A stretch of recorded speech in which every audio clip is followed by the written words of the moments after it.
Forget the fangs, forget the cape. The real Dracula didn't drink blood.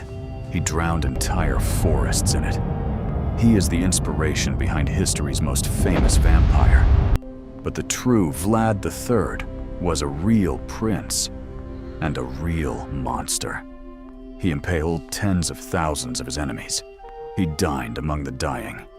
And history remembers him as Vlad the Impaler. To understand his cruelty, we must understand his world. 15th century Wallachia, a small, fractured land caught between two empires. Wallachia stood at the crossroads of the Ottoman Empire and Christian Europe. To prosperity A small and strength! nation forced to Let us fight toast. just to survive. Vlad's own father was murdered by political rivals. His older brother was blinded and buried alive. Betrayal ran in his blood. As a boy, Vlad was held hostage by the Ottoman Sultan, a political prisoner forced to witness brutality that would shape him forever.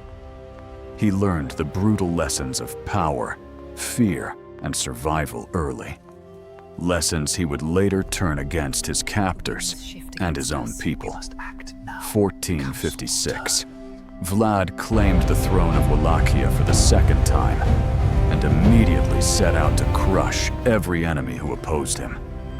His first act as ruler was infamous, inviting the disloyal nobility to a grand feast, then turning the celebration into a massacre.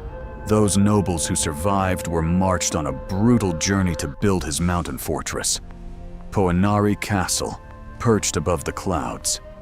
Vlad ruled through absolute terror. Petty thieves, liars, and the lazy alike faced the same brutal punishment: impalement.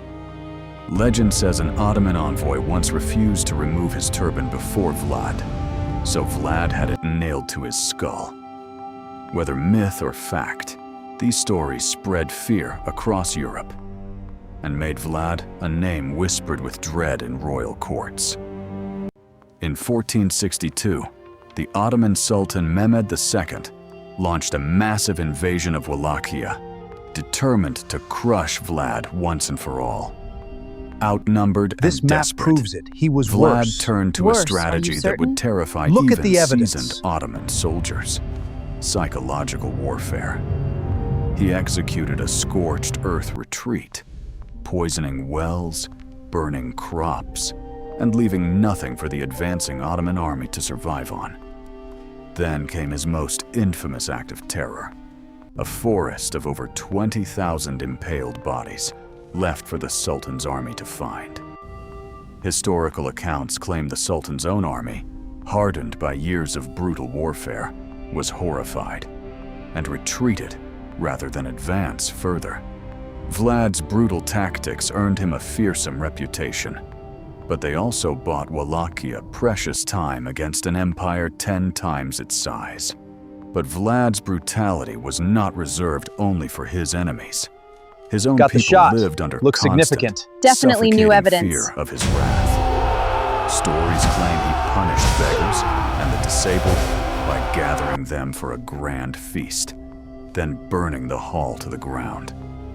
Historians still debate how many of these stories are true, exaggerated propaganda, or pure invention by his many political enemies. German pamphlets exaggerated his cruelty into horror stories spread across Europe, turning a ruthless prince into a monstrous legend. Centuries later, Irish author Bram Stoker borrowed Vlad's name and reputation to create literature's most famous vampire, Count Dracula. The fictional vampire's fame eclipsed the real man entirely, and the world forgot the true history behind the legend. Modern historians and archaeologists have worked for decades to separate the real Vlad from centuries of myth, fiction, and exaggeration. Excavations near Poenari Castle and other Wallachian sites have uncovered new evidence about Vlad's true military campaigns and daily rule. Some scholars now argue Vlad's brutality, while real, was no more extreme than many rulers of his violent era, just better documented. What remains undisputed is this: Vlad III ruled through absolute fear, and his name became eternal long after his violent death in battle. But how Vlad actually died remains one of history's enduring mysteries, and the stories of his final moments are as conflicting as his legend. Some accounts claim he was killed by Ottoman soldiers in battle.